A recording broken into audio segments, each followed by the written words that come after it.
بسم اللہ الرحمن الرحیم۔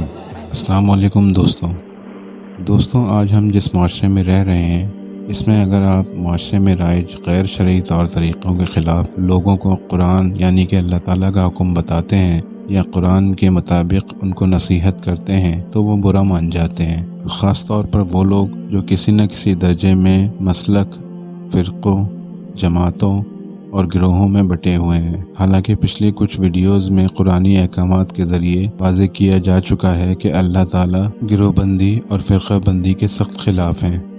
ایسے لوگوں نے آج کل ایک نعرہ ایجاد کیا ہوا ہے کہ اپنا عقیدہ چھوڑو نہیں اور کسی کا عقیدہ چھیڑو نہیں۔ قرآن کا یعنی کہ اللہ تعالیٰ کا اس کے بارے میں کیا حکم ہے، آئیے دیکھتے ہیں۔ سورۃ البقرہ آیت نمبر 143 میں اللہ تعالیٰ امت محمدی صلی اللہ علیہ وآلہ وسلم سے فرما رہے ہیں کہ وَكَذَلِكَ جَعَلْنَاكُمْ أُمَّةً وَسَطًا، اور اسی طرح ہم نے تم کو بہترین امت بنایا۔ دوستوں، سورۃ البقرہ کی آیت 143 دوسرے پارے کی دوسری ہی آیت ہے۔ آیت نمبر 142 میں اللہ تعالیٰ تحویل قبلہ کا ذکر کر رہے ہیں، جس میں مسلمانوں کا قبلہ دوبارہ سے بیت المقدس سے خانہ کعبہ کی طرف کیا جا چکا تھا۔ ہجرت کے بعد اللہ تعالیٰ کے حکم کے مطابق نبی کریم صلی اللہ علیہ وآلہ وسلم اور مسلمانوں نے 17 مہینے تک بیت المقدس کی طرف منہ کر کے ہی نمازیں پڑھیں، جو کہ یہود کا بھی قبلہ تھا۔ 17 مہینے کے بعد نبی کریم صلی اللہ علیہ وآلہ وسلم اور مسلمانوں کی خواہش کے مطابق سورۃ البقرہ آیت نمبر 142 میں اللہ تعالیٰ مسلمانوں کی نمازوں کا رخ بیت المقدس سے ہٹا کر دوبارہ خانہ کعبہ کی طرف کر رہے ہیں، اور سورۃ البقرہ کی آیت نمبر 143 میں اللہ تعالیٰ نبی کریم صلی اللہ علیہ وآلہ وسلم اور آپ صلی اللہ علیہ وآلہ وسلم کی امت سے یہ فرما رہے ہیں کہ اب وہ وقت آ چکا ہے کہ جب بنی اسرائیل سے امامت کا تاج لے کر امت محمد صلی اللہ علیہ وآلہ وسلم کو پہنا دیا جائے۔ اس سے پہلے کی آیات میں اللہ تعالیٰ نے مسلسل بنی اسرائیل کو ملنے والی نعمتوں اور ان نعمتوں کو حاصل کرنے کے بعد ان کی نافرمانیوں کا ذکر کیا ہے۔ نتیجہ یہ ہوا کہ اللہ تعالیٰ نے انہیں جو فضیلت دی تھی، انہیں جو نعمت دی تھی، جب انہوں نے اس کی قدر ہی نہیں کی تو ان سے وہ نعمت چھین کر کس کو دی جا رہی ہے؟ امت محمد صلی اللہ علیہ وآلہ وسلم کو۔ تو وَكَذَلِكَ جَعَلْنَاكُمْ أُمَّةً وَسَطًا، اور اسی طرح ہم نے تم کو امت وسط بنایا ہے، بہترین امت بنایا ہے۔ وسط کا مطلب ہوتا ہے درمیانی، دو چیزوں کی بیچ کی چیز، افراط و تفریق، قلوب یعنی زیادتی یا کمی سے پاک، یعنی کہ معتدل یعنی کہ درمیانی۔ قرآن کی تعلیمات اور نبی کریم صلی اللہ علیہ وآلہ وسلم کی متعدد احادیث کے مطابق اعتدال کا راستہ ہی بہترین راستہ ہے۔ اگر ہم اعتدال یعنی درمیانی چیز کی دنیاوی مثال لیں، جیسے کہ عمر میں ہم دیکھیں تو بچپن اور بڑھاپے کے بیچ میں کیا ہوتا ہے؟ جوانی۔ تو یہ کون سی عمر ہوتی ہے؟ بہترین عمر ہوتی ہے۔ صبح اور شام کے بیچ میں جو سب سے زیادہ چمکدار اور کام کا وقت ہوتا ہے وہ کون سا ہوتا ہے؟ دوپہر کا۔ بخل یعنی کنجوسی اور فضول خرچی کے بیچ کا راستہ کون سا ہے؟ سخاوت اور میانہ روی کا۔ اسی طرح تمام چیزوں میں جو اعتدال کا راستہ ہے وہی بہترین راستہ ہے۔ جب مسلمانوں کو امت وسط کہا گیا تو اس کا مطلب یہ ہوتا ہے کہ ان کو جو احکامات دیے گئے ہیں وہ اعتدال پر مبنی ہیں۔ مثال کے طور پہ عیسائیوں نے حضرت عیسیٰ علیہ السلام کے بارے میں اتنا غلو کیا، آپ علیہ السلام کے دنیا سے جانے کے بعد ان کی تعلیمات کے برخلاف اپنے خود ساختہ فلسفوں اور منطقوں کی وجہ سے ان کی شان کو اتنا بڑھایا کہ انہیں نعوذ باللہ اللہ کا بیٹا قرار دے دیا۔ یہود نے حضرت عیسیٰ علیہ السلام کے مقام کو اتنا گھٹایا کہ ان کی پیغمبری کا بھی انکار کر دیا اور ان کے قتل کے در پہ ہو گئے۔ نبی کریم صلی اللہ علیہ وآلہ وسلم نے آ کر لوگوں کو اعتدال کا راستہ دکھایا، اور مسلمان حضرت عیسیٰ علیہ السلام کو اللہ کا نبی مانتے ہیں۔ تو اس لحاظ سے امت وسط بہترین کے معنوں میں بھی ہے اور معتدل کے معنوں میں بھی۔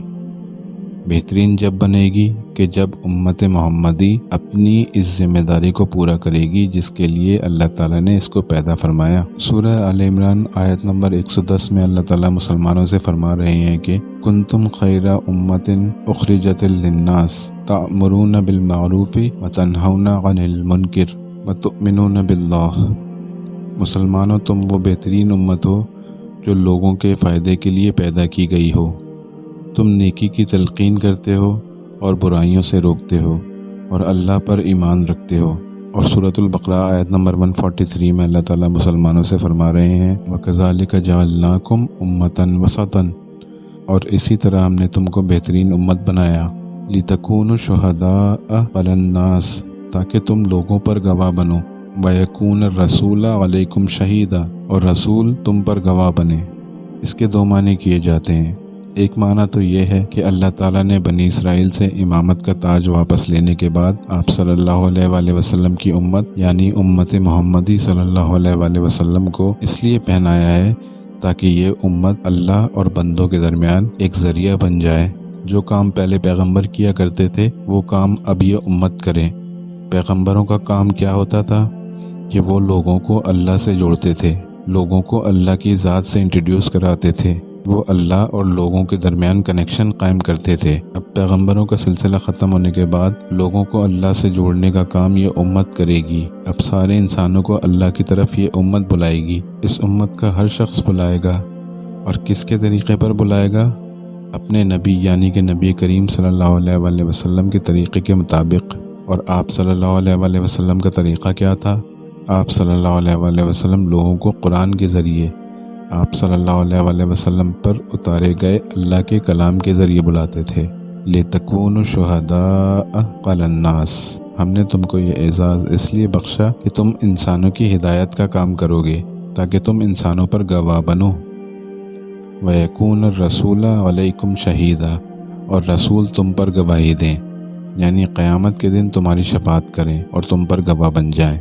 اس کے دوسرے معنی یہ کیے جاتے ہیں کہ جب قیامت کے دن دوسری قومیں اپنے اپنے پیغمبروں کے خلاف گواہی دیں گی کہ ہمیں تو کسی نے اللہ کی تعلیمات پہنچائی ہی نہیں، تو ان قوموں کے خلاف امت وسط یعنی کہ امت محمدی صلی اللہ علیہ وآلہ وسلم گواہی دے گی۔ وہ کیسے؟ تفسیر ابن کثیر کے مطابق اس کے بارے میں مسند احمد میں ایک صحیح حدیث آتی ہے کہ حضرت ابو سعید خدری رضی اللہ تعالیٰ عنہ سے روایت ہے کہ رسول اللہ صلی اللہ علیہ وآلہ وسلم نے فرمایا کہ قیامت کے دن حضرت نوح علیہ السلام کو بلایا جائے گا۔ اللہ تعالیٰ ان سے پوچھیں گے کہ کیا تم نے میرا پیغام لوگوں تک پہنچا دیا تھا؟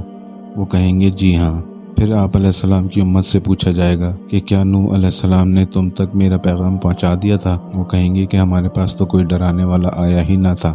پھر اللہ تعالیٰ حضرت نوح علیہ السلام سے پوچھیں گے کہ کیا تمہارا کوئی گواہ ہے؟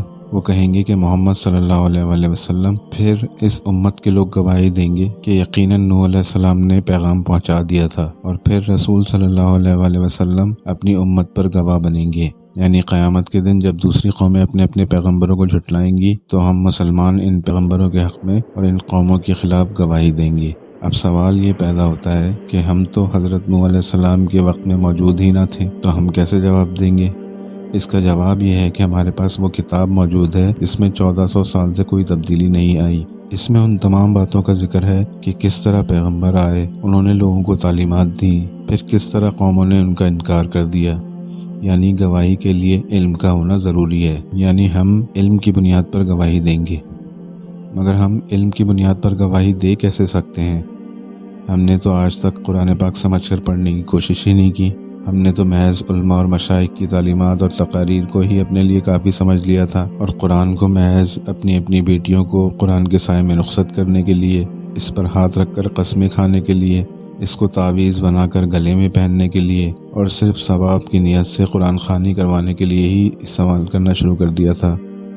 ہم نے تو کبھی یہ سوچا ہی نہیں کہ یہ ہمارے رب کا کلام ہے، ہمارا رب ہم سے ہم کلام ہے، ہم سے ہی مخاطب ہے۔ ہم کبھی اس کو کھول کر سمجھے تو صحیح کہ اللہ تعالیٰ ہم سے کیا کہہ رہے ہیں۔ یاد رکھیے، بے شک آپ صلی اللہ علیہ وآلہ وسلم رحمت للعالمین ہیں، اور آخرت میں ہماری شفاعت بھی کریں گے، مگر شفاعت ہمیں تبھی نصیب ہوگی جب ہم آپ صلی اللہ علیہ وآلہ وسلم کی تعلیمات پر عمل کریں گے۔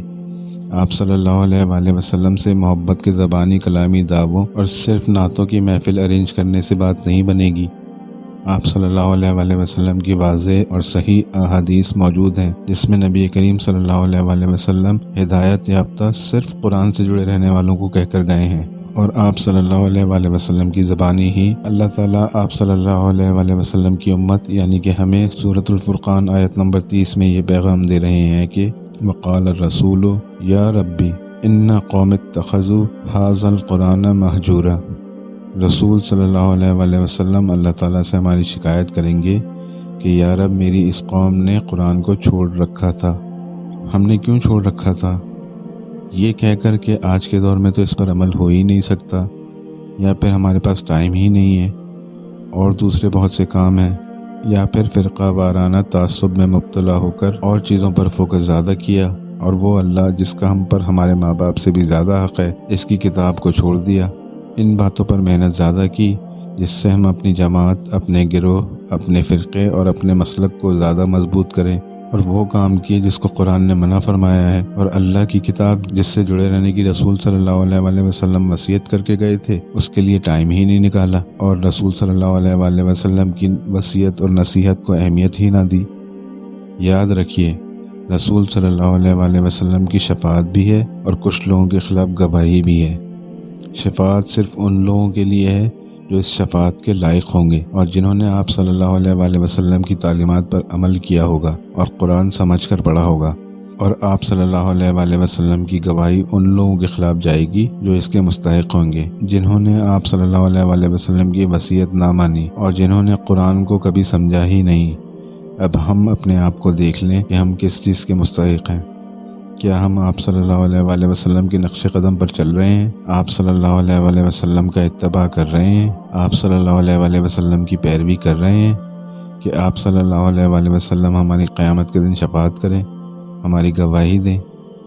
تو لِتَكُونُوا شُهَدَاءَ عَلَى النَّاسِ، تاکہ تم گواہ بن جاؤ لوگوں پر، یعنی سب کو ہدایت کی بات بتاؤ، ورنہ قیامت کے دن وہ لوگ آئیں گے اور ہمیں پکڑیں گے کہ کہاں تھے تم، ہم تک قرآن کی تعلیمات کیوں نہیں پہنچائیں۔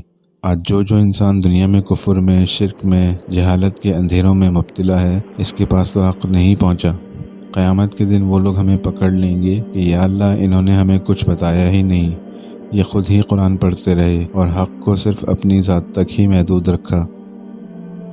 تو ہر مسلمان کو لازم ہے کہ خود بھی قرآن سمجھ کر پڑھے اور اپنے دوستوں، رشتہ داروں، جاننے والوں تک قرآن کی تعلیمات کو پہنچائے، ورنہ وہ لوگ قیامت کے دن ہمیں پکڑوائیں گے۔ آپ کا فرض ہے کہ آپ بتا دیں، آگے کوئی مانے یا نہ مانے وہ اس کی ذمہ داری ہے، وہ خود جواب دہ ہوں گے۔ تو ہمیں تو پیدا ہی اس لیے کیا گیا ہے کہ وَكَذَلِكَ جَعَلْنَاكُمْ أُمَّةً وَسَطًا لِتَكُونُوا شُهَدَاءَ عَلَى النَّاسِ، تاکہ تم سب یعنی سارے مسلمان ہو جاؤ، کیا ہو جاؤ؟